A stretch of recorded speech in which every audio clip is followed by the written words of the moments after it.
Yeah, Catherine, Irene. No, she was built.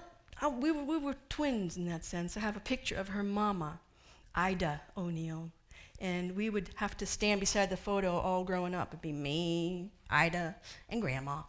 Time for the photo. Okay, or leaning against the wall. We look exactly alike, don't we? So. So Grandma had, luckily in that big house I grew up with was so good because you know what? Grandpa had a space in the basement, a big old tool, what do you call that, a bench, a working bench with a couple of those big clamps on them, one of those things you put stuff in them, clamps.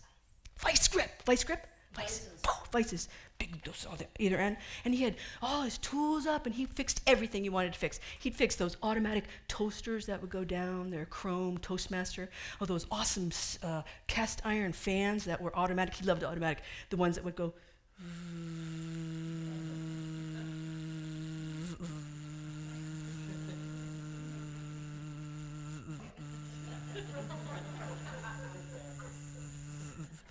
I love those. I love those so much. We had a big one in the stairway, and we had all over. He loved them so much. I'm like, where are those now? And he fixed Hoovers, radios, and he rigged Grandma's beautiful Singer sewing machine, the treadle, with a knee pedal. So you walk into Grandma's sewing room. She had her very own room. And she'd be stitching at that Singer, and I'd walk in, and the Singer would be kind of like my height, and she'd be sitting, and she'd turn and just look at me, and she'd be working,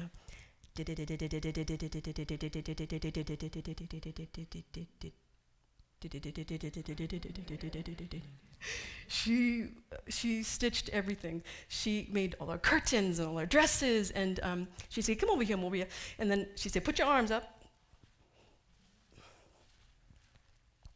And she'd pin me here, pin up, and I'd get the dress number 4 from the 3 sisters. And I was all happy about that, because there'd be a stitch, a rip, a tear, but that made it even better, because then Grandma would go ahead and put that stitch and tear right in her single stitch Singer black machine with the shiny chrome wheel that she had her hand on all the time. That's all right, I'll fix it. Back and forth and back and forth and back and forth and back and forth until she had a microcosm, a macrocosm of magic stitch witchery. It was never going to come out, never. It may not have even matched, but it was going to stay. So, and Grandma used to say she went to an orphanage when she was very little, 6. She was plucked out of Kentucky with her five, all of them, 5 of them plucked, stuck in a Catholic orphanage in Chicago because they were living with the heathens in Kentucky who were not Catholic. So instead of actually parenting them as parents, they stuck them in a Catholic orphanage, which was so good. So then her 2-year-old died, his brother died, and she said, I'll never sew blue, anything blue. In the orphanage, all we were made to do was knit blue clothing. So she's 5, 6, 7, 8, knitting.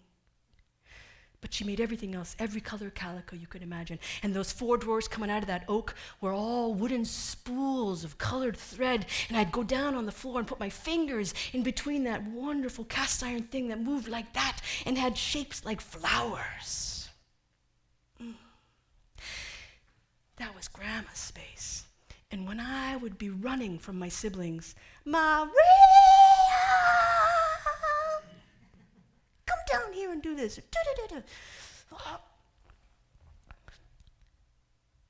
put my hands on those dresses, stitches. I'd hide in the closet. I'd be invisible. I'd dive in the blanket box and watch the dust motes through the cracks. I disappeared as fast as lightning because of Grandma's special stitch witchery kept me invisible. And that's how she taught me the art of invisibility, the magic of invisibility. That's my grandma, just a little bit.